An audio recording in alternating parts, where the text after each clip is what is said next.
காலையில் கர்த்தருடைய வார்த்தைக்குள்ளே நான் கடந்து போகலாம். வாசிப்போம். பிரசங்கியின் புஸ்தகம் 7ஆம் அதிகாரம் 8வது வசனத்தை நான் வாசிக்க கேட்போம். ஒரு காரியத்தின் துவக்கத்தை பார்க்கிலும் அதன் முடிவு நல்லது. தொடர்ச்சியாய் இந்த செய்தியை இந்த நாளிலும் உங்களோடு கூட நான் வைக்கும்படியாய் கர்த்தருடைய ஆவியினாலே ஏவப்படுகிறேன். விசேஷமாய் இந்த வருஷத்துடைய கடைசி நாட்களில் நான் வந்திருக்கிறோம். நம்மை ஆராய்ந்து பார்ப்பதற்கு ஏற்ற ஒரு தேவனுடைய வார்த்தைகள் இந்த நாட்களிலே கர்த்தர் பகிர்ந்து கொடுக்கிறார். நம்மை நாமே சில மனுஷரோடு ஒப்பிட்டு பார்த்து நம்முடைய ஜீவிதம் எப்படிப்பட்டதா இருக்கிறது, நான் இன்னும் எதிலே குறைவுள்ளவன், நான் எதிலே சீர்பட வேண்டும் என்று நம்மை வசனத்திற்கு முன்பாக நிறுத்தி பார்ப்பது மிக நல்லது. என்றால் வேத வசனம் ஒரு முகத்தை பார்க்கிற கண்ணாடியாய் காணப்படுகிறது. பக்தனாய் யாக்கோபு சொல்லும்போது அதை சொல்லுகிறார். கண்ணாடியில முன் நின்று பார்க்கிற நம்முடைய முகத்தை போல வேத வசனமாகிய கண்ணாடிக்கு முன்பதாய் நாம் நின்று நம்மையே பார்த்து நம்முடைய ஜீவிதத்தில் ஒழுங்குபடுத்த வேண்டியவளை சீர்படுத்த வேண்டியவர்களை சீர்படுத்தத்தான் தேவனுடைய வசனம் ஒரு கண்ணாடியை போல நமக்கு முன்பதாய் காணப்படுகிறது.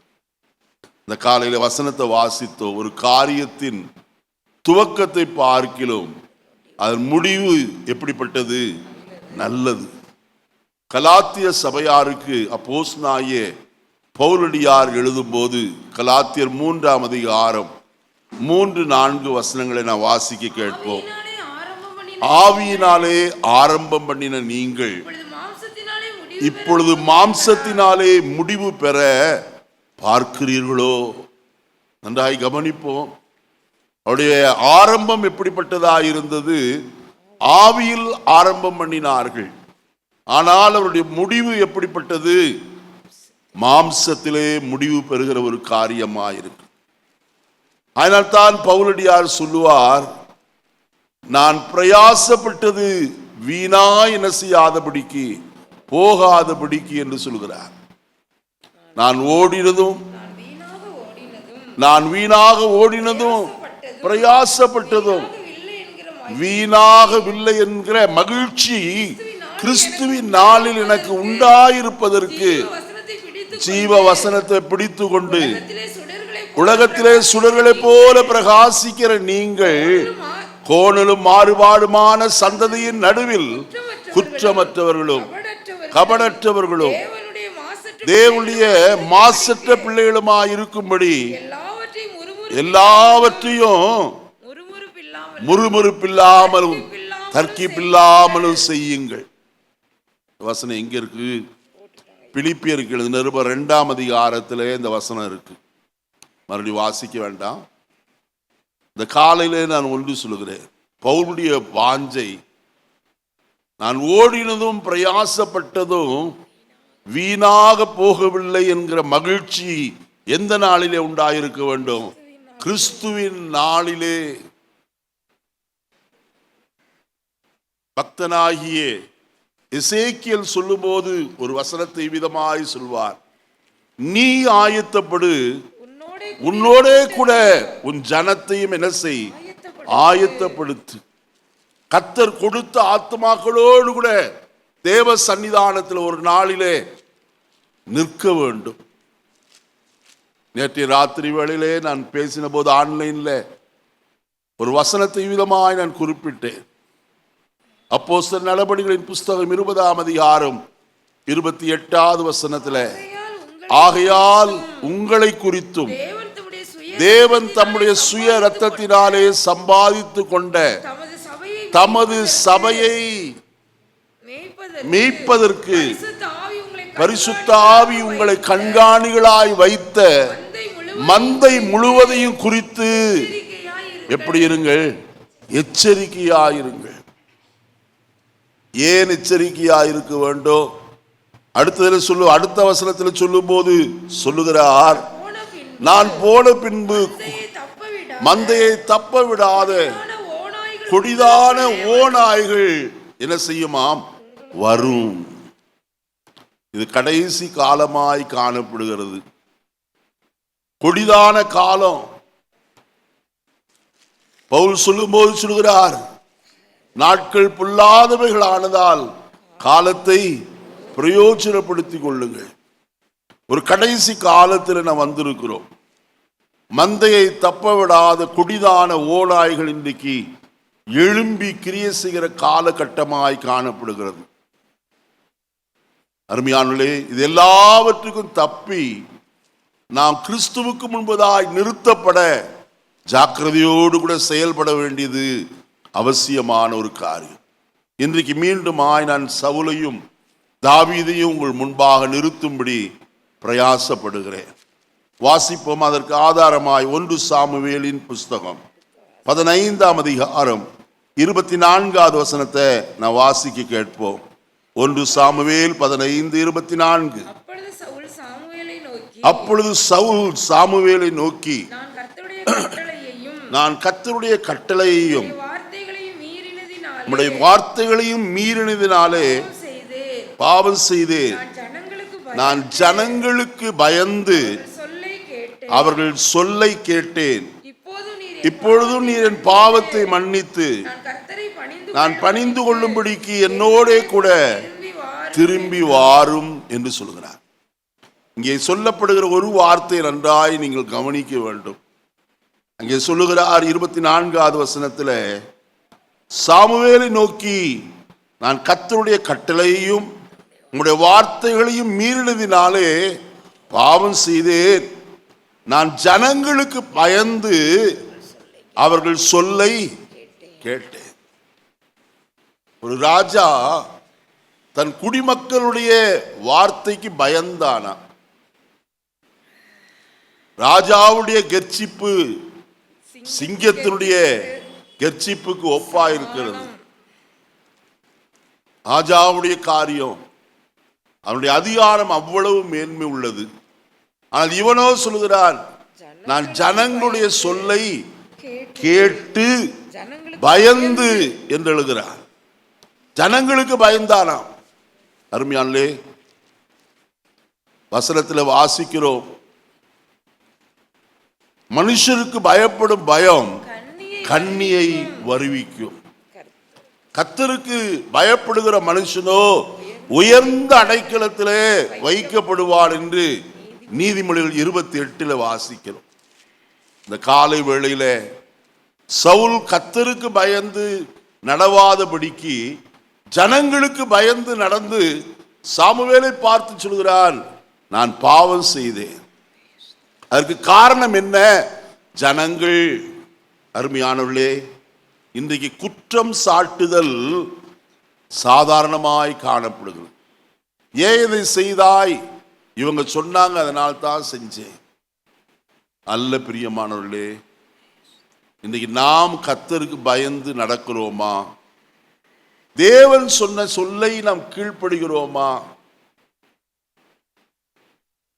சவுல் அமலேக்கியரை முற்றிலும் சங்கரித்து போடு என்று சொல்லி சொன்னாரே, சொன்னபோது கர்த்தர் ஒரு வார்த்தை விதமாய் சொன்னதை நான் வாசிக்கலாம். வாசிப்போமா? அங்கே வசனத்தில் நான் வாசிக்கிற வேளையில் இப்படியாய் சொல்லப்பட்டிருக்கிறது. 15ஆம் அதிகாரம் 1 வசனத்தை பாருங்கள். பின்பு சாமுவேல் சவுலை நோக்கி, இஸ்ரவேலராகிய தம்முடைய ஜனங்கள் மேல் உம்மை ராஜாவாக அபிஷேகம் பண்ணுகிறதற்கு கர்த்தர் என்னை அனுப்பினாரே. இப்பொழுதும் கர்த்தருடைய வார்த்தைகளின் சத்தத்தை கேளும். கர்த்தர் சொல்லுகிறது என்னவென்றால், இஸ்ரவேலர் எகிப்திலிருந்து வந்தபோது அமலேக்கு அவர்களுக்கு வழிமறித்த செய்கையை என் மனதிலே வைத்திருக்கிற. யார் வச்சிருக்காங்க? கர்த்தர் வைத்திருக்கிறாராம். அவர்கள் வழிமறித்த செய்கை. ஆகையால் நீ போய் அவர்களை என்ன செய்? முற்றிலும் என்ன செய்ய வேண்டும்? சங்கரிக்க வேண்டும். அடுத்த வசனத்துல 3வது வசனத்துல சொல்லுகிறார், இப்போது நீ போய் அமலேக்கை மடங்கடித்து அவனுக்கு உண்டான எல்லாவற்றையும் சங்கரிக்க வேண்டும். போதுமா? எல்லாவற்றையும் முற்றிலும் சங்கரிக்க வேண்டியது அவசியம். ஆனால் இவனோ செய்த காரியம் என்ன? முதற்தரமானவைகளை எல்லாம் தப்ப விட்டு இரண்டாம் தரமானவைகளை மட்டும் என்ன செய்தான்?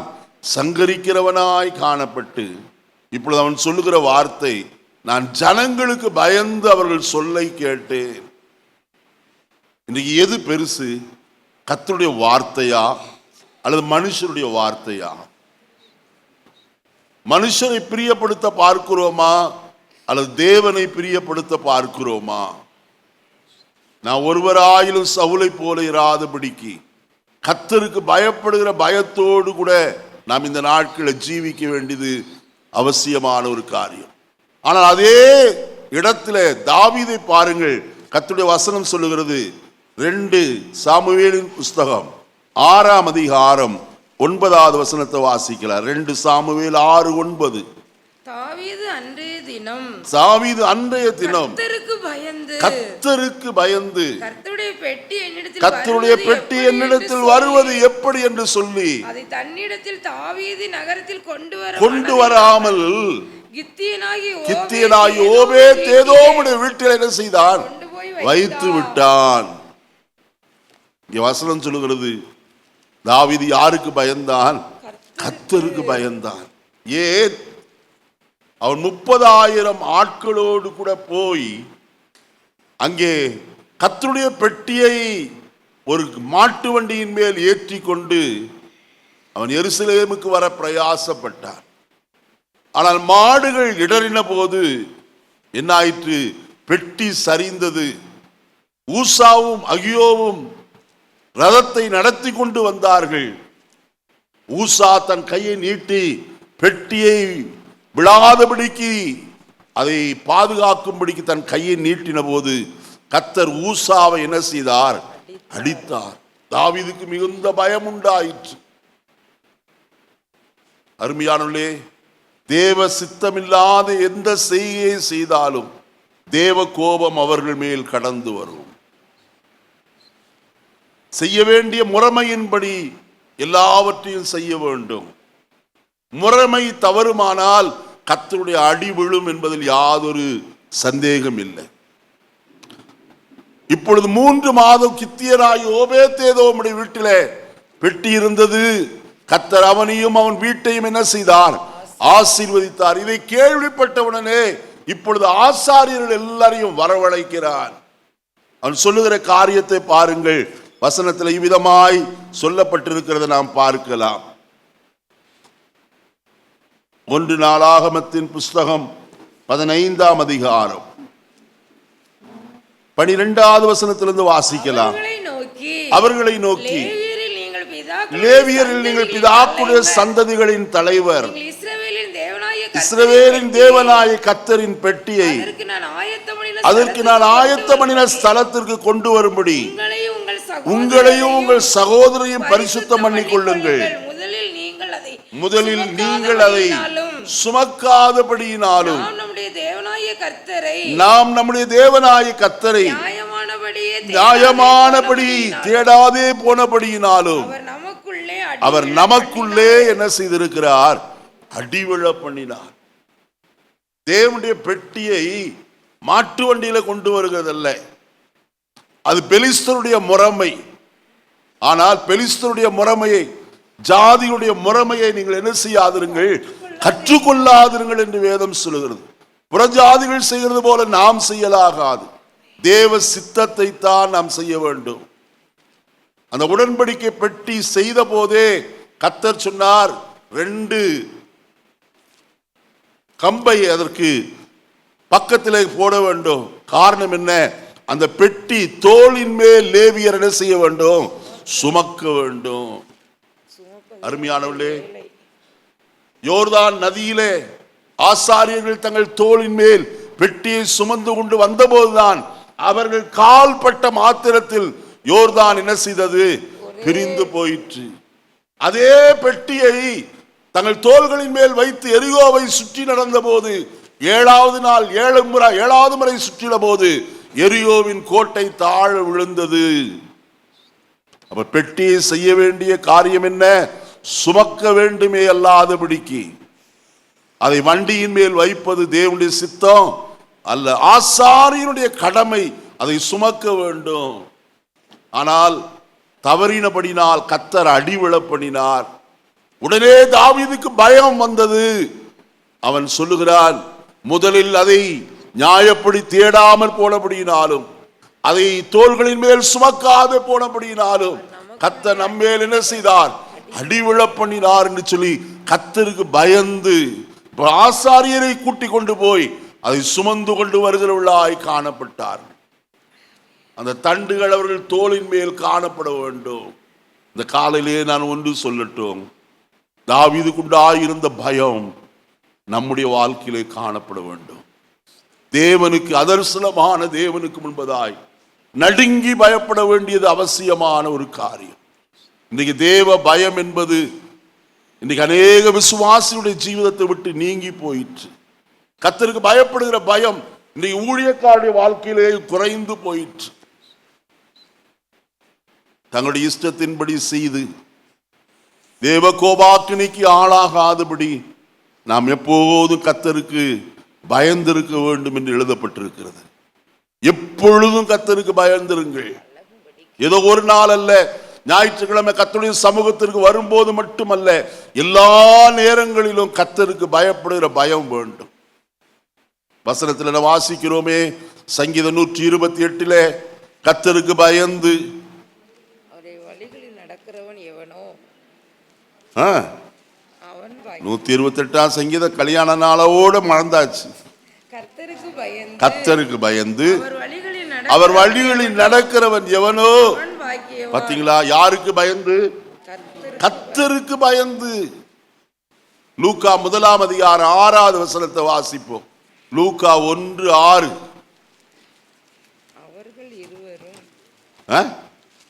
லூக்கா 1 அதிகாரம் 6வது அவர்கள் இருவரும் கர்த்தரிட்ட கற்பனைகளின்படியே நியமங்களின்படியே குற்றமற்றவர்களாய் நடந்து தேவனுக்கு முன்பாக எப்படி இருந்தார்கள்? நீதியுள்ளவர்களாய் காணப்பட்டார்கள். 2 பேரும். எந்த குடும்பம் கர்த்தருக்கு பயந்து நடக்கிறதோ அந்த குடும்பத்தை கர்த்தர் ஆசீர்வதிப்பார். சங்கீதம் 128 வாசிக்கிறோம், கர்த்தருக்கு பயப்படுகிற மனுஷன் இவ்விதமாய் என்ன செய்யப்படுவான்? ஆசீர்வதிக்கப்படுவான். கர்த்தருடைய ஆசீர்வாதம் வேண்டுமா? தேவனுக்கு பயப்படுகிற பயம் நமக்கு வேண்டும்.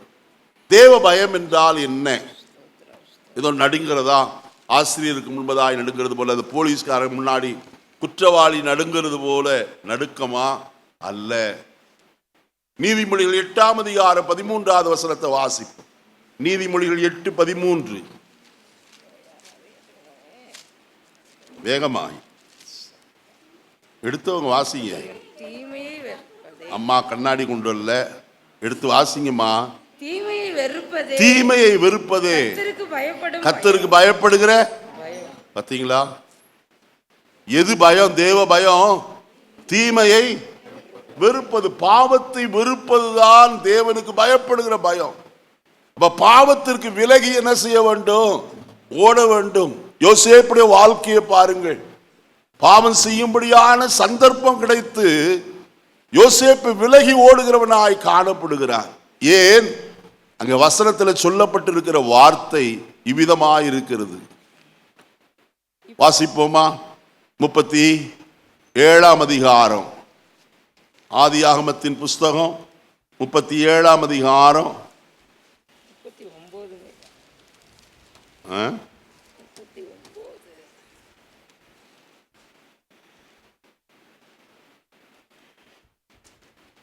மன்னிக்கணும், 39 அதிகாரம் வாசிப்போம். கர்த்தருடைய வசனத்தை 9வது வசனம். இந்த வீட்டிலே என்னிலும் பெரியவன் ஒருவனும் இல்லை, நீர் அவருடைய மனைவியா இருக்கிறபடியால் அவர் எனக்கு விலக்கி வைக்கவில்லை. உன்னிலும் வேறு ஒன்றையும் அவர் எனக்கு என்ன செய்யல? விலக்கி வைக்கவில்லை. இப்படி இருக்க இத்தனை பெரிய பொல்லாங்குக்கு உடன்பட்டு தேவனுக்கு விரோதமாய் பாவம் செய்வது. அப்ப கர்த்தருக்கு பயப்படுகிற மனுஷன் பாவத்திற்கு என்ன செய்வான்? விலகி ஓடுகிறவனாய் காணப்படுவான். ஒபதியா என்று சொல்லப்பட்ட மனுஷனை குறித்து சில நாட்களுக்கு முன்பு வசனத்தில் வாசித்தோம்.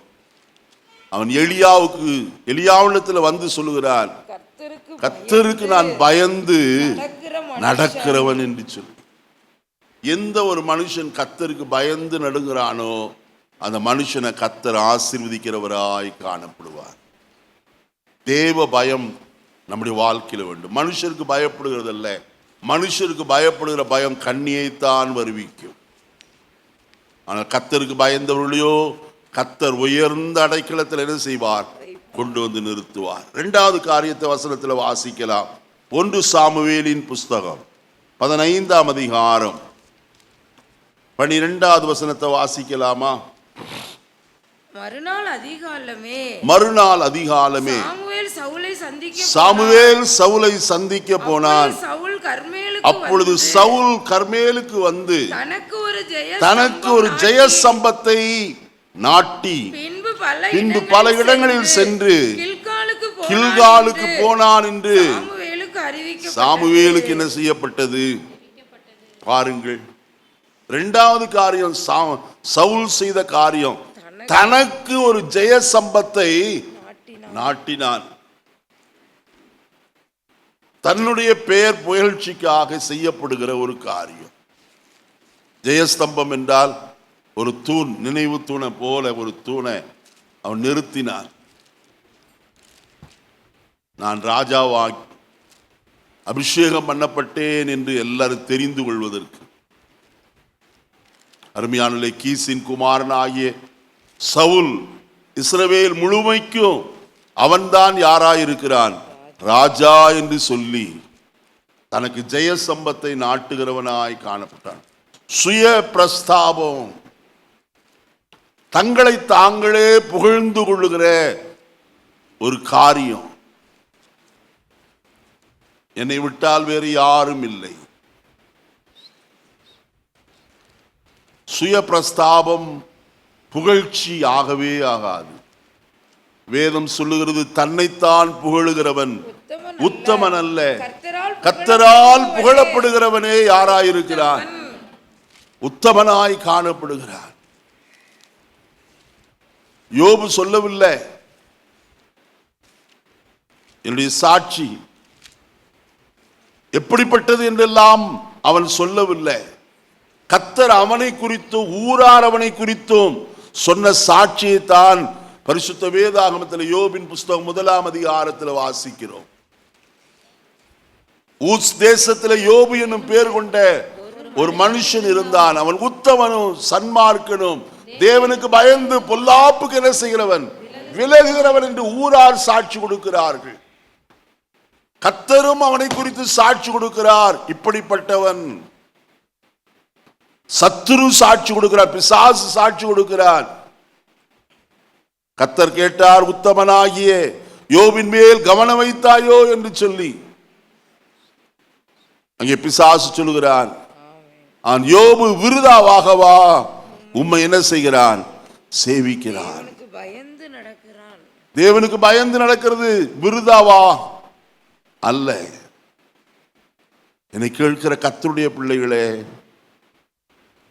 ஆயினால்தான் அந்த யோபு 16ஆம் அதிகாரத்தில் சொல்கிறார், என்னுடைய சாட்சி பரலோகத்தில் இருக்கிறது, எனக்கு சாட்சி பகருகிறவர் உன்னதங்களிலே இருக்கிறார் அவன் சொல்லுகிறவனாய் காணப்பட்டான். இன்னைக்கு நாம் சவுலை போல நம்மை நாமே புகழ்ந்து கொண்டிருக்கிறோமா? கர்த்தர் நமக்கு கிருபை வரங்களை தருகிறார். கர்த்தர் நம்முடைய கரத்தை கொண்டு அற்புதங்களை செய்கிறார். ஆனால் எது செய்தாலும் என்னாலே தான் ஆயிற்று என்று சொல்லாதபடிக்கு நாம் நம்மை பாதுகாத்துக் கொள்ள வேண்டியது அவசியமாயிற்று. வசனத்திலே நான் வாசிக்கிற வழியிலே 2 கொரிந்தியரிலே ஒரு அருமையான வசனம் ஒன்று உண்டு. வாசிப்போமா தேவனுடைய வார்த்தையை? 2 கொரிந்தியர் 3ஆம் அதிகாரம் 5வது வசனம்.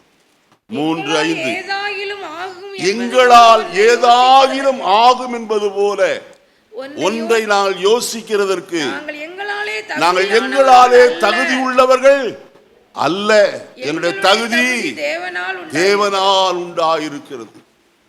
எங்களால ஏதாயிலும் ஆகும் என்பது போல ஒன்றை யோசிக்கிறதற்கு, எங்களால தான் செய்ய முடியும், என்னால இப்படி சாதிக்க முடியும் என்று சொல்லுகிறதுக்கு எங்களுக்கு எந்த தகுதியும் இல்லை.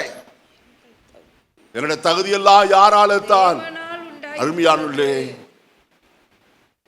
அப்போஸ்தலனாகிய பவுல், மன்னிக்கணும், பேதுரு ஆலோசனை சங்கத்துக்கு முன்பதாய் நின்று கொண்டிருக்கிறார். நீங்கள் இந்த நாமத்தை குறித்து எவ்வளவும் பேசவும் போதிக்கவும் கூடாது என்று உறுதியாய் கட்டளையிடுகிறவர்களாய் காணப்பட்டார்கள்.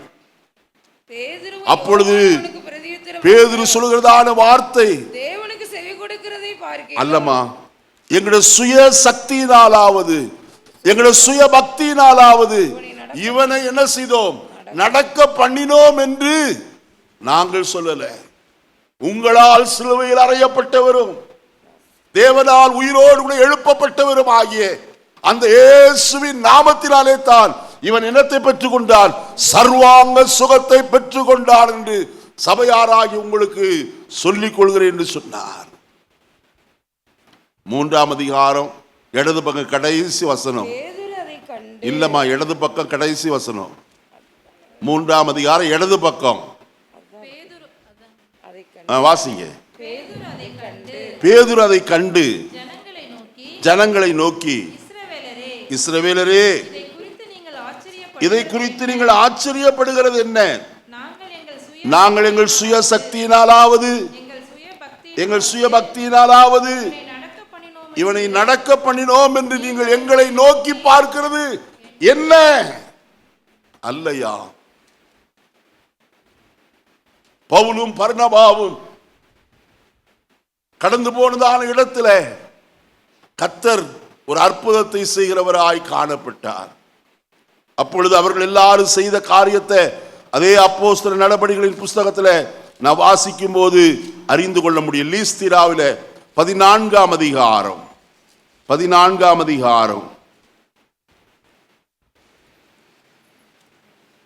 11வது வசனத்திலிருந்து வாசிப்போம்.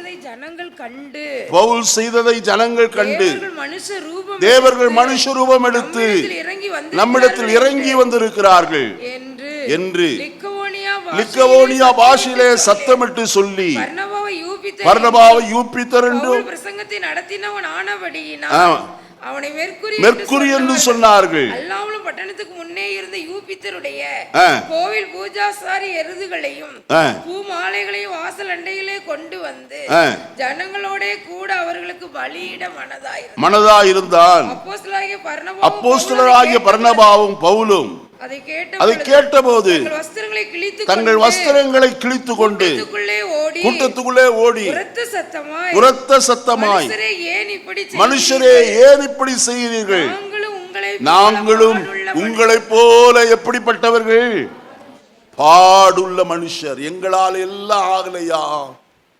கர்த்தரை உயர்த்தி காண்பித்தார்கள். இன்னைக்கு நாம் யாரை உயர்த்துகிறோம்? பாடுவதற்கு ஒரு நல்ல குரல் வளத்தை கர்த்தர் கொடுப்பாரனால் அது கர்த்தருடைய நாமத்துக்காக நாம் மகிமைப்படுத்த வேண்டும். யாருக்காயிலும் நாம் ஜெபித்து அவர்களுக்கு சுகமானால் கர்த்தர் என்னை கொண்டு செய்தார் என்று தான் சொல்ல வேண்டுமே அல்லாதபடிக்கு நான் செய்தேன் என்று ஒரு காலம் சொல்லலாக. எல்லாவற்றிலும் யாரை மகிமைப்படுத்த வேண்டும்? பிதாவாகிய தேவனை என்ன செய்யுங்கள்? உயர்த்தி காண்பியுங்கள். அவர் அல்லாதபடிக்கு நம்மாலே ஒன்று செய்ய இயலாது. வசனத்தை பார்க்கிறீர்களா? மார்க் எழுதின சுவிசேஷம் 16ஆம் அதிகாரம் கடைசி வசனம். மார்க் 16 கடைசி. அவர்கள் புறப்பட்டு போய் எங்கும் பிரசங்கம் பண்ணினார்கள். கர்த்தர் அவர்களுடனே கூட கிரியை நடப்பித்து அவர்களால் நடந்த அடையாளங்களினாலே எதை உறுதிப்படுத்தினார்? அப்ப கிரியை செய்கிறது யார்? கர்த்தர் தான். நம்மாலே ஒன்று செய்ய முடியும். ஒரு சாதாரண தலைவலியை கூட மாற்ற நம்மாலே முடியாது. அது கர்த்தர் செய்கிற வேலை. கர்த்தர் நம்மை கொண்டு செய்கிறாரே, அதற்கு நாம் அதிகமாய் நன்றி சொல்ல வேண்டும். இந்த காலையிலே சவுல் கர்த்தருக்கு மகிமையை செலுத்தாதபடி தனக்காக ஒரு ஜெயசம்பத்தை நாட்டுகிறவனாய் காணப்பட்டான். ஆனால் தாவீதுடைய வாழ்க்கையை பாருங்கள். 2 சாமுவேலின் புஸ்தகம் 7ஆம் அதிகாரம், 2 சாமுவேல் 7ஆம் அதிகாரம் 2-3 வசனங்களை வாசிக்கலாம். ராஜா தீர்க்கதரிசியாகிய நாத்தானை நோக்கி, பாரும், கேதுரு மரங்களால் செய்யப்பட்ட வீட்டிலே நான் வாசம் பண்ணும்போது தேவனுடைய பெட்டி திரைகளின் நடுவே வாசமாயிருக்கிறது என்றான். அவனுடைய விருப்பம் எல்லாம் என்னதான்? கர்த்தருக்கு வேண்டியதை நான் செய்ய வேண்டும். அதற்கு அவன் சொன்ன வேறொரு வார்த்தையும் உண்டு. சங்கீதம் 132 முதல் சில வசனங்களை வாசிப்போம். 132ஆம் சங்கீதம் முதல் சில வசனங்கள். கர்த்தாவே, தாவீதையும் அவன் சகல உபத்திரவத்தையும் நினைத்தருளும். அவன் நான் கர்த்தருக்கு ஒரு வீட்டை, ஒரு இடத்தையும், யாக்கோபின் வல்லவருக்கு ஒரு வாசஸ்தலத்தையும் காணுமட்டும் என் வீடாய கூடாரத்தில் பிரவேசிப்பதும் இல்லை, என் படுக்கையாகிய கட்டிலின் மேல் ஏறுவதும் இல்லை, என் கண்களுக்கு நித்திரையோ என் இமைகளுக்கு உறக்கத்தையும் வரவிடுவது இல்லை என்று கர்த்தருக்கு ஆணையிட்டு யாக்கோபின் வல்லவருக்கு ஒரு பொருத்தனை பண்ணினார். தாவீதுடைய வாழ்க்கையை பாருங்க. சவுலோடு ஒப்பிட்டு பார்த்தால் தாவீது எவ்வளவு மேன்மை உள்ளவர். தனக்காக எதையும் செய்ய விரும்பவில்லை. தன்னுடைய பெயர் புகழ்ச்சி அடைய வேண்டும். நம்ம பார்க்கிறோமே, போகிற இடங்களில் பாலம் கட்டுவார்கள், அதில் ஒரு கல்வெட்டு வைத்திருப்பார்கள். யார் காலத்தில்? இது நாங்க கட்டினது. மனுஷன் தனக்கு புகழ்ச்சியை தேடுகிறான். ஆனால் தாவீதை பாருங்கள், அவன் யாருக்கு புகழ்ச்சியை தேடினான்? கர்த்தருக்கு. கர்த்தருக்கு ஒரு வீட்டை கட்ட வேண்டும். நான் கேதுரு மர வீட்டிலே குடியிருக்கிறேன். கர்த்தருடைய பெட்டியோ எங்க இருக்கிறது? திரைகளின் நடுவிலே காணப்படுகிறது. அதற்காக அவன் சொல்லுகிற காரியம், நான் அதை கட்டி தீர்க்க மட்டும், நான் கட்டிலின் மேல் ஏறுவதும் இல்லை, என் கண்களுக்கு உறக்கத்தை வரவிடுவதும் இல்லை என்று யாக்கோபின் வல்லவரிடத்துல ஒரு பொருத்தனை என்ன செய்தான்? பண்ணினான். இன்றைக்கு புகழ்ச்சி யாருக்குரியது? கர்த்தருக்குரியது. அந்த புகழ்ச்சி நான் ஒரு நாள் என்ன செய்யலாகாது, எடுக்கலாகாது. அப்போஸ்தலர் நடபடிகளின் புஸ்தகம் 13ஆம் அதிகாரத்தில் நான் வாசிக்கும் போது ஏரோதை குறித்து வசனத்தில் விதமாய் வாசிக்கிறோம். ஏரோது அவன் என்ன செய்தான? ராஜ வஸ்திரம் தரித்தவனாய் குறித்த நாளிலே தரித்து கொண்டு சிங்காசனத்தின் மேல் உட்கார்ந்து கொண்டு அவர்களுக்கு பிரசங்கம் பண்ணினான். அப்பொழுது ஜனங்கள் இது மனுஷ சத்தம் அல்ல, இது தேவ சத்தம் என்றார்கள். அவன் தேவனுக்கு மகிமையை செலுத்தாதபடியினால் உடனே கர்த்தருடைய தூதன் அவனை அடித்தான். அவன் புழு புழுத்து என்ன செய்தான்? யோசித்து பாருங்க. நான் பிரசங்கம் பண்றேன், என்னாலதான் எல்லாம் ஆயிற்று, நான் மற்ற எல்லாரையும் பார்க்கலாம் நல்ல பிரசங்கம் பண்றேன்னு சொல்லிக்கொள்ள எனக்கு எந்த தகுதி இல்லை. கர்த்தருடைய ஆவியானவர் என்னோடு கூட இல்லாவிட்டால் இந்த வசனங்களை நான் உங்களுக்கு சொல்ல முடியாது. நான் செலுத்த வேண்டிய மகிமை கர்த்தர் ஒருவருக்கு மட்டுமே. ஏரோது அப்படி இல்லை. சிங்காசனத்தின் மேல் உட்கார்ந்து கொண்டு ராஜவஸ்திரம் தரித்தவனாய் ஜனங்களுக்கு பிரசங்கம் பண்ண ஆரம்பித்தான். ஜனங்கள் எல்லாரும் சொன்னார்கள், இது மனுஷ சத்தம் அல்ல, இது தேவனுடைய சத்தம். அவன் கர்த்தருக்கு மகிமையை செலுத்தவில்லை. கர்த்தர் அவனை என்ன செய்தார்? அடித்தார். அவன் புழு புழுத்து செத்தான். அருமையானவர்களே, இந்த அருமையான காலை வேளையிலே நான் ஒன்று சொல்லுகிறேன். நம்முடைய ஜீவிதத்தில் ஒரு நாளும் கர்த்தர் நம்மை கொண்டு ஏதாயிலும் செய்வாரானால் அது சிறிதோ பெரிதோ கர்த்தருக்கு மகிமையை செலுத்த வேண்டியது அவசியமான ஒரு காரியம். இனி மூன்றாவது காரியத்துக்குள்ள கடந்து போவோம். வாசிப்போமா கர்த்தருடைய வசனத்தை? 1 சாமுவேலின் புஸ்தகம் 15ஆம் அதிகாரம் 30வது வசனத்தை நான் வாசிக்கலாம். அதற்கு அவன் நான் பாவம் செய்தேன், என் ஜனத்தின் மூப்பருக்கு முன்பாகவும் உம்முடைய ஜனத்தின் மூப்பருக்கு முன்பாகவும் இஸ்ரவேலுக்கு முன்பாகவும் நீர் என்னை கனம் பண்ணி நான் உம்முடைய தேவனாகிய கர்த்தரை பணிந்து கொள்ளும்படிக்கு நீர் என்னோடே கூட என்ன செய்யும்? சுய கனத்தை தேடுகிறவனாய் காணப்பட்டார். சாமுவேலை பார்த்து சொல்கிறார், இப்பொழுது நீர் என்னோடே கூட வந்து, அங்க வசனத்தை பாருங்க, சொல்லுகிறான், இஸ்ரவேலுக்கு முன்பாகவும் நீர் என்னை கனம் பண்ணி நான் உம்முடைய தேவனாய கர்த்தரை பணிந்து கொள்ளும்படி என்னோடு கூட என்ன செய்யும்? திரும்பி வார். சாமுவேல் சவுலை கனம் பண்ண வேண்டும் என்று விரும்பினான். மனுஷருடைய கனத்தை விரும்பினான். அருமையானே, கர்த்தருக்கு கனம் கொடுக்க அவனுக்கு விருப்பம் இல்லை. நான் வசனத்தை வாசிக்கிற வேளையில மல்கியா தீர்க்கதரிசன புஸ்தகத்தில் ஒரு அருமையான தேவனுடைய வார்த்தை விதமாய் சொல்லப்பட்டிருக்கிறத நாம் பார்க்கலாம். வாசிப்போமா? மல்கியா தீர்க்கதரிசன புஸ்தகம் 1ஆம் அதிகாரம் 6வது வசனத்தை வாசிப்போம். குமாரன் தன் பிதாவையும் கனம் பண்ணுகிறார்களே, நான் பிதாவானால் என் கனம் எங்கே? நான் எஜமானன் ஆனால் எனக்கு பயப்படும் பயம் எங்கே என்று சேனைகளின் கர்த்தர் உங்களை கேட்கிறார். அதற்கு நீங்கள் உமது நாமத்தை எதிராலே அசட்டை பண்ணினோம் என்கிறீர்கள். கர்த்தர் கேட்கிற ஒரு கேள்வியை பாருங்கள். நான் பிதாவானால் என் கனம் எங்கே? நீங்க பிதாவே பிதாவே என்று கூப்பிடுகிறீர்கள், ஆனால் நீங்கள் என்னை கனப்படுத்துகிறது இல்லை.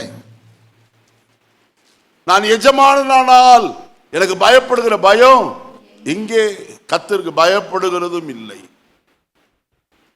ஆனால் தங்கள் வாயினாலே அவர்கள் பேசி தங்கள் இருதயங்களினாலே கர்த்தருக்கு தூரமாய் காணப்படுகிறார். இந்த ஜனம் அப்படிப்பட்டது என்று சொல்லி ஏசாயா தீர்க்கதரிசியின் புஸ்தகத்தில் நான் வாசிக்கும் போது அறிந்து கொள்ள முடியும். வாசிப்போமா? ஏசாயா தீர்க்கதரிசியின் புஸ்தகம்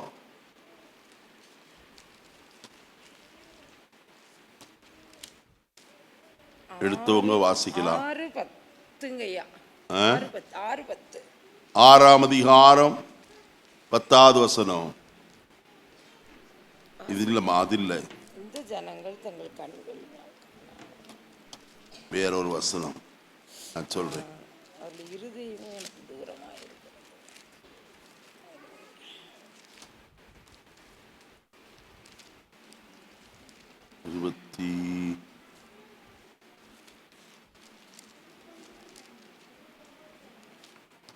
ஜனங்கள்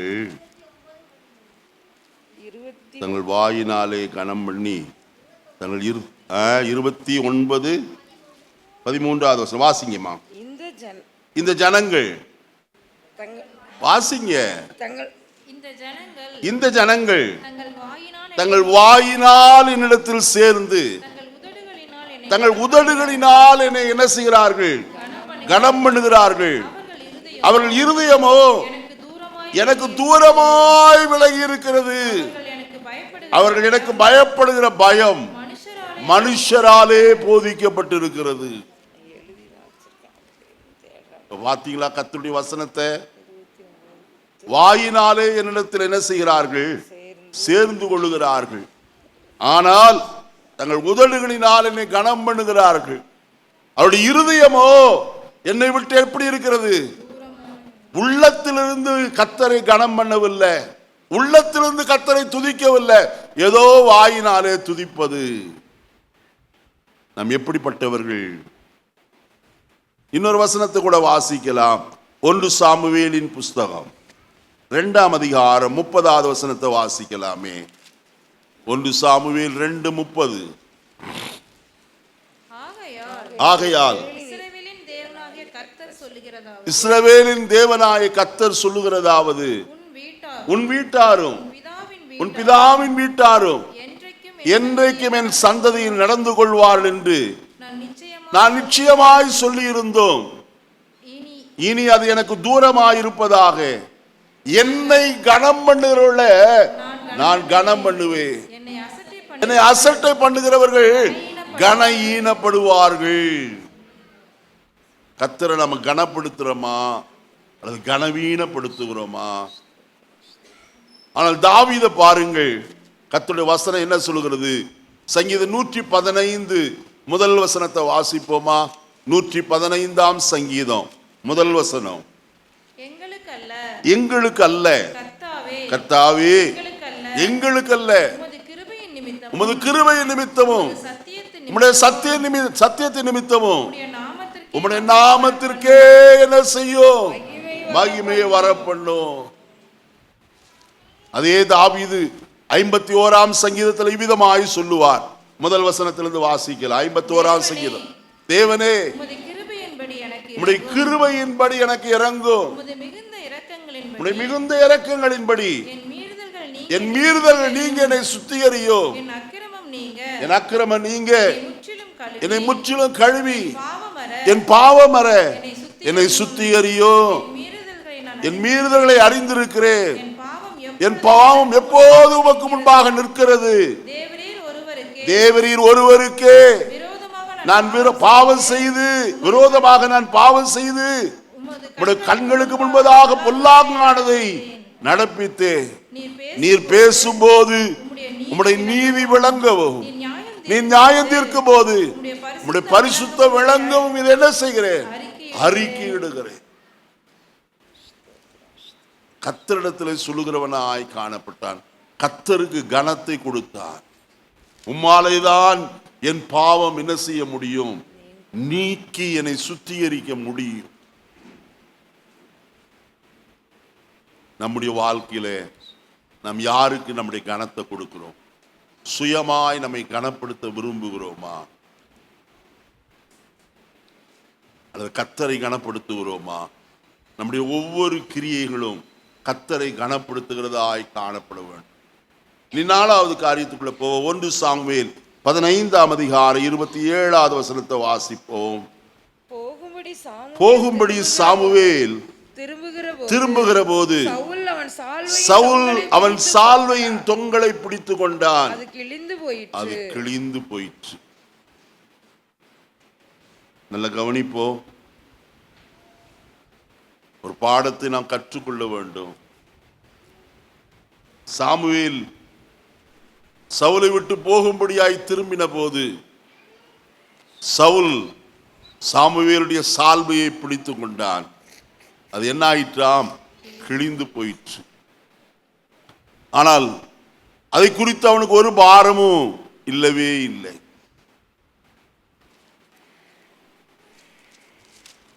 ஒரு வருத்தமும் தெரிவிக்கவில்லை. ஆனால் சாமுவேல் சொன்ன ஒரு வார்த்தையை பாருங்கள். அடுத்த வசனம் 28. அப்பொழுது சாமுவேல் அவனை நோக்கி, கர்த்தர் இன்று உம்மிடத்தில் இருந்த இஸ்ரவேலின் ராஜ்யத்தை கிழித்து போட்டு உம்மை பார்க்கிலும் உத்தமனாயிருக்கிற உம்முடைய தோழனுக்கு அதை என்ன செய்தார்? கொடுத்தார். எந்த வருத்தம் தெரிவிக்கல. ஐயா, தெரியாம உம்மை பிடிச்சி இழுத்த, இப்படி ஆயிற்று என்று சொல்லி ஒன்றும் சொல்லவில்லை. அதை குறித்த ஒரு குற்றபோதம் ஒன்று வரவே இல்லை. ஆனால் தாவீதை பாருங்கள். 1 சாமுவேல் 24ஆம் அதிகாரம் 5ஆம் வசனத்தை நான் வாசிக்கலாம். தாவீது சவுலின் சால்வையின் தொங்கலை அறுத்து கொண்டது நிமித்தம் அவன் மனது என்ன செய்ததாம்? அடித்து கொண்டிருந்தது என்று எழுதப்பட்டிருக்கிறது.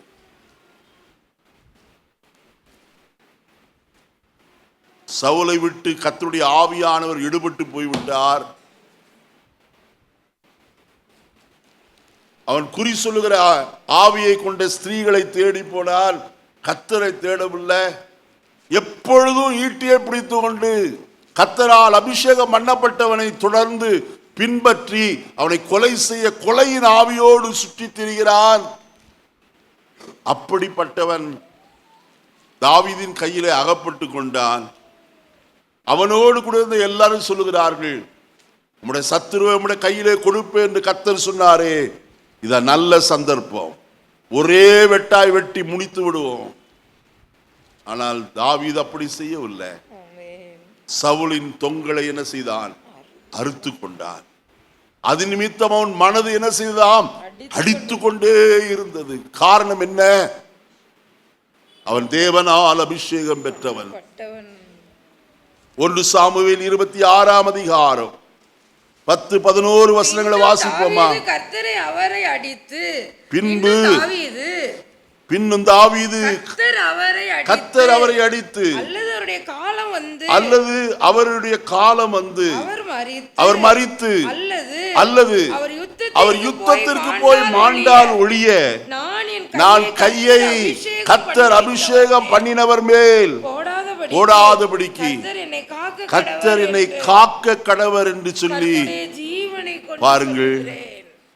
வசனத்தில் சொல்லுகிற வார்த்தை, அவருடைய காலம் வந்து மரித்தால் அல்லது யுத்தத்திற்கு போய் மாண்டால் ஒழிய நான் என் கையை அவர் மேல் என்ன செய்ய மாட்டேன், போட மாட்டேன். யார் மேல? வசனம் சொல் தெளிவாய் சொல்லுது, கர்த்தரால் அபிஷேகம் பண்ணப்பட்டவன். கர்த்தர் அவனை அபிஷேகம் பண்ணினார் என்பது உண்மைதான். ஆனால் 1 சாமுவேலின் புஸ்தகம் 16 அதிகாரத்தில் நான் வாசிக்கும் போது கர்த்தருடைய வசனம் இவ்விதமாய் சொல்லுகிறதை நாம் பார்க்கலாம்.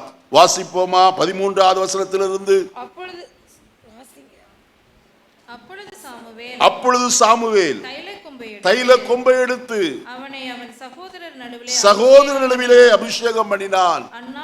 அந்நாள் முதற்கொண்டு கர்த்தருடைய ஆவியானவர் தாவீதின் மேல் வந்து இறங்கி இருந்தார். சாமுவேல் தாவீதின் மேல் வந்து இறங்கி இருந்தார். சாமுவேல் எழுந்து ராமாவுக்கு போய்விட்டான். கர்த்தருடைய ஆவி சவுலை விட்டு நீக்கினார். கர்த்தரால் வரவிடப்பட்ட ஒரு பொல்லாத ஆவி அவனை என்ன செய்தது? யோசித்து பாருங்க. கர்த்தரால் அபிஷேகம் பண்ணப்பட்டவன், ஆனால் இப்பொழுது என்ன ஆவி அவனுக்குள்ள இருக்கிறது? பொல்லாத ஆவிதான் காணப்படுகிறது. கொலைவெறியின் ஆவி. எப்படி ஆயினும் கொன்று போட வேண்டும், தாவீதை முற்றிலுமாய் அழிக்க வேண்டும். ஆனால் தாவீது அப்படிப்பட்டவன் அல்ல. அவன் பழைய காரியத்தை நினைக்கிறான். அவர் கர்த்தரால் என்ன செய்யப்பட்டவர்? அபிஷேகம் பண்ண. இன்றைக்கு ஒருவேளை கர்த்தருடைய அபிஷேகம் போயிருக்கலாம், இழந்து போய் காணப்படலாம். ஆனால் ஒரு நாளிலே கர்த்தர் அவனை அபிஷேகம் பண்ணினாரு. அந்த அபிஷேகத்திற்கு பயப்படுகிறவனாய் காணப்பட்டார். இன்றைக்கு ஜனங்கள் கர்த்தருடைய வார்த்தை, கர்த்தருடைய தீர்க்கதரிசிகளுக்கோ கர்த்தருடைய ஊழியக்காரருக்கோ பயப்படாதபடிக்கு குற்றம் சாட்டுகிறவர்களாய், பயங்கரமாய் எழும்புகிறவர்களாய் காணப்படுகிறார்கள். கர்த்தருடைய வசனம் சொல்லுகிறது, 2ஆம் சங்கீதத்தில் வாசிக்கும் போது 1வது வசனத்திலிருந்து வாசிப்போமா? ஜாதிகள் கொந்தளித்து ஜனங்கள் விருதா காரியங்களை சிந்திப்பானேன்.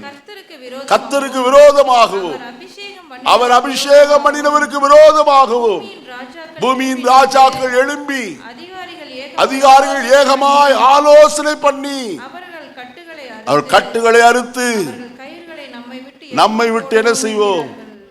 அபிஷேகம் பண்ணினவருக்கு விரோதமாய் பேசுகிற பேச்சுக்கள். பயப்பட வேண்டும். அபிஷேகத்தை இழந்து போன சவுல் தான். ஆனால் தாவீது பயப்படுகிறவனாய் காணப்பட்டார்.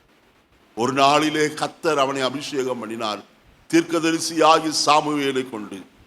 அந்த அபிஷேகம் அவர் மேல் இருக்கிறதோ இல்லையோ, இப்பொழுது பொல்லாத ஆவி அவனுக்குள்ள இருக்கிறது, அதெல்லாம் நான் கவலைப்படவில்லை. கர்த்தரால் அபிஷேகம் பண்ணப்பட்டவர். இன்னைக்கு நம்முடைய ஜீவிதத்தில் நாம் எப்படிப்பட்டவர்களாக இருக்கிறோம்? நான் கடைசியா ஒரு காரியத்தை சொல்லி நிறைவு செய்ய விரும்புகிறேன். வாசிப்போம். 1 சாமுவேலின் புஸ்தகம் 15ஆம் அதிகாரம் 18, 19 வசனங்களை வாசிக்கலாம். இப்போதும் கர்த்தர் நீ போய் அமலேக்கியராகிய அந்த பாவிகளை சங்கரித்து அவர்களை நிர்மூலமாக்கி தீருமட்டும் அவர்களோட யுத்தம் பண்ணு என்று சொல்லி உம்மை அந்த வழியாய் அனுப்பினாரே. இப்படி இருக்க நீர் கர்த்தருடைய சொல்லை கேளாமல் கொல்லையின் மேல் பறந்து கர்த்தருடைய பார்வைக்கு பொல்லாப்பானதை செய்தது. சவுல் செய்த குற்றத்தை தீர்க்கதரிசியாகி சாமுவேல் சுட்டி காண்பிக்கிறவனாய் காணப்படுகிறான். அவன் குற்றம் சாட்டப்பட்ட வேளையிலே அவனோ அந்த குற்றம் தான் செய்யவில்லை, ஜனங்கள் தான் செய்தார்கள் என்று குற்றத்தை அவர்கள் மேல் போடுகிறவனாய் காணப்பட்டான். விசுவாச குடும்பத்தாரே, இன்னைக்கு நாம் எப்படிப்பட்டவர்களாக இருக்கிறோம்? வருஷத்துடைய கடைசிக்கு நான் வந்திருக்கிறோம். நம்மை ஆராய்ந்து பார்த்து நம்மை சீர்படுத்திக் கொள்வது மிக மிக அவசியமான ஒரு காரியம். கர்த்தருடைய ராஜ்யத்துக்குள்ள போக வேண்டியவர்கள். தேவன் நம்மோடு இந்த காலை வழியில பேசிக் கொண்டிருக்கிறார். சாமுவேலை கொண்டு சவுலுடைய குற்றத்தை கர்த்தர் சுட்டி காண்பித்த போது அவன் ஒத்துக்கொள்ளவில்லை. அதற்கு மாறாய் அவன் ஜனங்கள் மேல் பழி போடுகிறான். ஆனால் தாவீதை பாருங்கள், கர்த்தருடைய வசனத்திலே வாசிக்கலாம். 2 சாமுவேலின் புஸ்தகம் 12ஆம் அதிகாரம் 13வது வசனத்தை வாசிக்கலாமா? அப்பொழுது தாவீது நாத்தானிடத்தில் நான் கர்த்தருக்கு விரோதமாக பாவம் செய்தேன் என்றான். நாத்தான் தாவீதை நோக்கி நீ சாகாதபடிக்கு கர்த்தர் உன் பாவம் நீங்க. அங்க வசனத்துல நீங்க வாசிப்பீர்கள் என்றால் அங்க வசனம் தெளிவாய் சொல்லப்பட்டிருக்கிறது. நீயே அந்த குற்றவாளி என்று சொல்லி தாவீதை என்ன செய்தான்? அவர் சுட்டி காண்பிக்கிறவனாய் காணப்பட்டான். வசனத்தை நாம் பார்ப்போமா? 1 சாமுவேலின் புஸ்தகம் இதே 12ஆம் அதிகாரத்தில் 9வது வசனத்தை பாருங்கள். கர்த்தருடைய பார்வைக்கு பொல்லாப்பான இந்த காரியத்தை செய்து அவருடைய வார்த்தையை நீ அசட்டை பண்ணினது என்ன? ஏத்தியனாக உரியாவின் மனைவி உனக்கு மனைவியாக எடுத்துக்கொண்டு அவனை அம்மோன் புத்திரன் பட்டயத்தாலே கொன்று போட்டாய். அருமையானவர்களே, இந்த காரியத்தை நாத்தான் தீர்க்கதரிசி தாவீதோடு சொன்ன போது அவனுடைய வசனத்துல வாசிக்கிறோம், நான் கர்த்தருக்கு விரோதமா என்ன செய்தேன்? பாவம் செய்தேன். நான் சாகாதபடிக்கு அங்க வசனத்துல சொல்லுகிறார், நான் பாவம் செய்தேன் என்று சொன்னார். நாத்தான் உடனே சொல்லுகிறார், நீ சாகாதபடிக்கு கர்த்தர் உன் பாவம் நீங்க செய்தார். என்னை கேட்கிற அருமையான கர்த்தருடைய ஜனமே, பாவம் செய்தோமானால் குற்றத்தை ஒப்புக்கொள்ள வேண்டியது அவசியமான ஒரு காரியம். நீதிமொழிகள் 28:13 வாசிக்கிறோமே, தன் பாவங்களை மறைக்கிறவன் வாழ்வடைய மாட்டான், அவர்களை அறிக்கை செய்து விட்டு விடுகிறவனோ இரக்கம் பெறுவான். நான் பாவம் செய்யவில்லை என்று சொல்வோமானால் நம்மை நாமே என்ன செய்கிறவர்களாயிருப்போம்? வஞ்சிக்கிறவர்களாயிருப்போம். சத்தியம் நமக்குள் இராது. அருமையானே, குற்றத்தை ஒப்புக்கொள்ளுகிற ஒரு மனது நமக்கு தேவை. தவறி போனோம், தவறுதல் எல்லாருடைய வாழ்க்கையில இயல்பு. நாம் தவறாதவர்கள் அல்ல. அருமையானே, யாக்கோபு சொல்லும் போது ஒரு வசனத்தை இவ்விதமாய் சொல்லுகிறவராய் காணப்படுவார். யாக்கோபின் நிருபத்துக்கு வருவோமா? ஒருவன் சொல் தவறாதவனானால்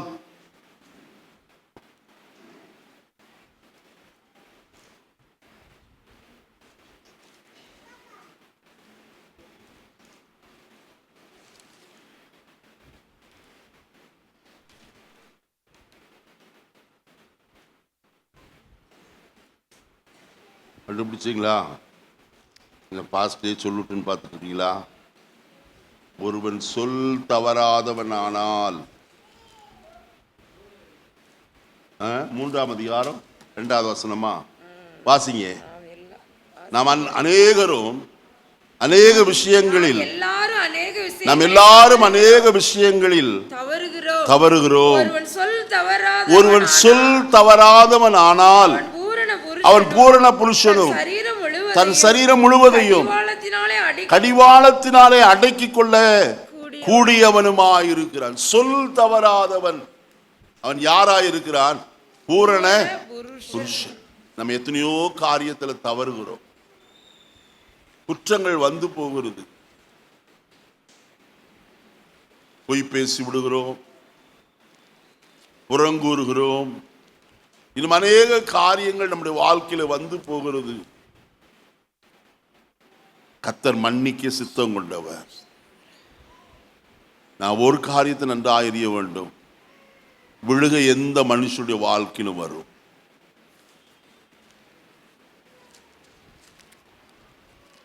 வெளியரங்கமான பாவத்தில் தான் விழுந்து காணப்படுகிறான் என்று சொல்லி மனுஷர் பார்க்கிற பிரகாரமாய் அல்ல, ரகசியமாய் ஏதாகிலும் தங்களுடைய சிந்தனையிலே தங்களுடைய பார்வையிலே ஏதோ ஒரு காரியத்தில் தவறலாம்.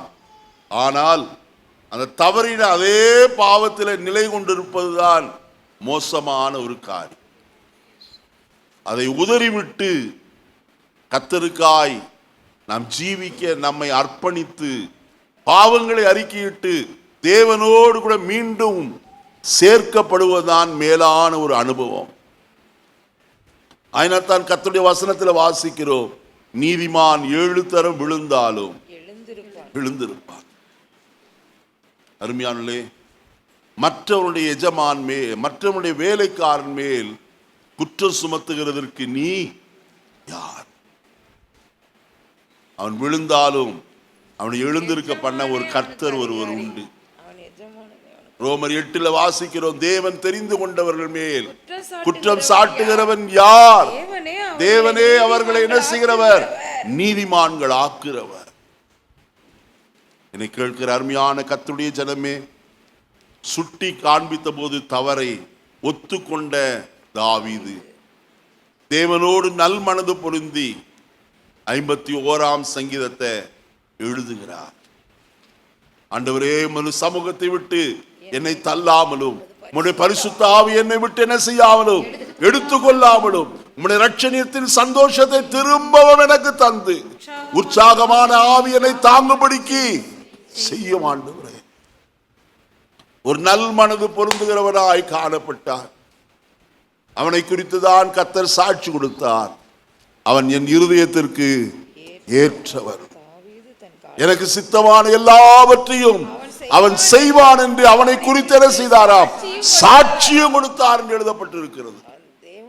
கர்த்தருடைய பிள்ளைகளே, நாம் தவறினாலும் தவறுதலிலே நிலைத்திருக்க வேண்டாம், தவறுதலே இருந்து எழுந்திருக்க வேண்டியது அவசியம். ஒரு பன்றி சேற்றிலே விட்டால் அது அப்படியே எரும மாடும் பன்றியும் கொண்டா அப்படியே சேற்றிலேயே கிடக்கும். ஆனால் ஒரு ஆட்டுக்குட்டி பாருங்க, சேற்றிலே விழுந்ததா அது எழுந்திருக்க பிரயாசப்படும், சத்தமிடும்.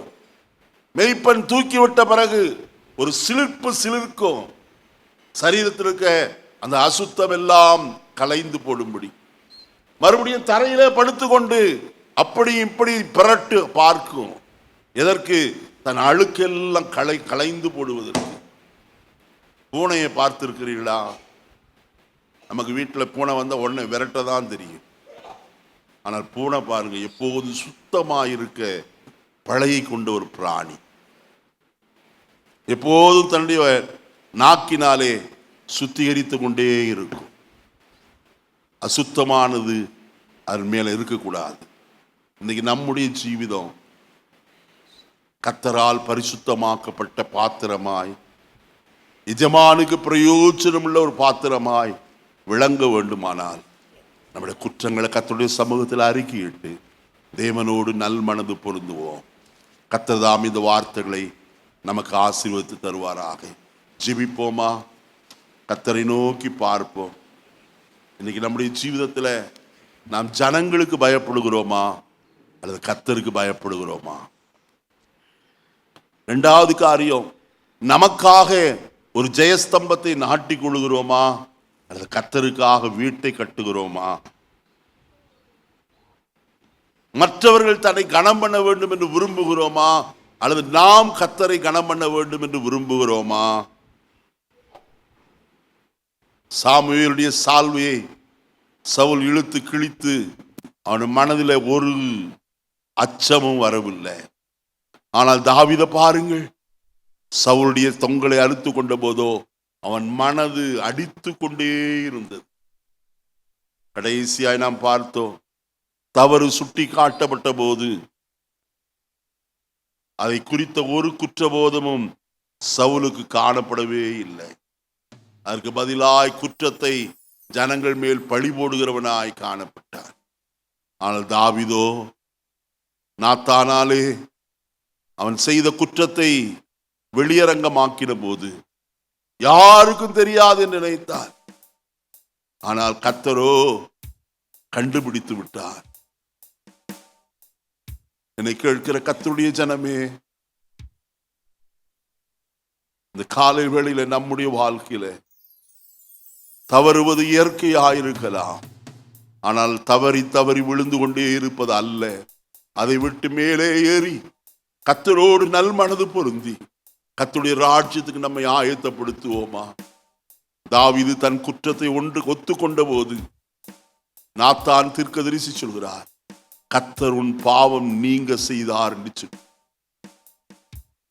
நீ சாகாதபடிக்கு கர்த்தர் உன் பாவத்தை நீங்கும்படிக்கு செய்திருக்கிறார். இன்னைக்கு நாம் பாவம் நீக்கப்பட்டவர்களாய், பாவம் கழுவப்பட்டவர்களாய், பரிசுத்தம் உள்ளவர்களாய் கர்த்தருக்கு முன்பதாய் நிற்க வேண்டுமே. கர்த்தர் விரும்புகிற காரியம், நான் பரிசுத்தராகையால் நீங்களும் எனக்கு ஏற்ற பரிசுத்தவான்களாய் இருப்பீர்களாக. நாம் கர்த்தருடைய பந்தியிலே கடந்து கொள்ள போகிறோம். நம்முடைய வாழ்க்கையில ஏதோ ஒரு தவறு, ஏதோ ஒரு காரியத்துல சிறிதோ பெரிதோ அதல்ல காரியம், கர்த்தருடைய பார்வையில சகலமும் ஒன்றா இருக்கிறது. எத்தனையோ காரியத்துல தவறி விடுகிறோமே, சொல் தவறுகிறோம், மற்றவரிடத்தில் நாம் இதை சொல்லுகிறோம், ஆனால் அதை செய்யாமற் போகிறோம். அல்ல பிரியமானே, நாம் செய்ய திராணி உண்டானால் அதை சொல்லலாம். செய்ய முடியாத ஒரு காரியத்தை சொல்லி நாம் தவறிவிடக்கூடாது. இன்னைக்கு நம்முடைய குற்றத்தை உணர்ந்து கர்த்தரோடு ஒரு நல் மனது பொருந்துவோம். கர்த்தருடைய பந்தியிலும் பங்கு பெறலாம். பரலோகத்தின் நல்ல பிதாவே, நல்ல வேளைக்காய் ஸ்தோத்திரம்.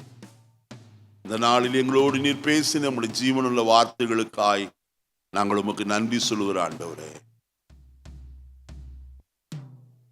சவுலையும் தாவீதையும் எங்களுக்கு முன்பதாய் நிறுத்தி கடந்த சில வாரங்களாய் எங்களோடு கூட நீர் இடைப்பட்டு வருகிறீர். இந்த காலை வேளையிலேயும் நீர் எங்களோடு பேசின வார்த்தைகளுக்காக நாங்கள் உமக்கு நன்றி சொல்லுகிறப்பா. எங்களை சீர்தூக்கி பார்க்க, எங்களை ஆராய்ந்து பார்க்க எங்களுக்கு ஒரு நல்ல தருணத்தை கொடுத்து நாங்கள் எதிலே தவறி இருக்கிறோம் என்பதை நாங்கள் அறிந்து கொண்டவர்களாய், உமக்கு கொடுக்க வேண்டிய கனத்தை உமக்கு கொடாதபடிக்கு அந்த கனத்தை நாங்கள் எடுத்துக் கொள்ளுகிறவர்களாய் இருந்திருப்போமானால் மன்னிப்பீராக நாதா. நீர் தவறை சுட்டி காண்பிக்கும் போது ஆண்டவரே, நாங்கள் மனம் திரும்ப வேண்டியது அவசியமாயிருக்கிறது.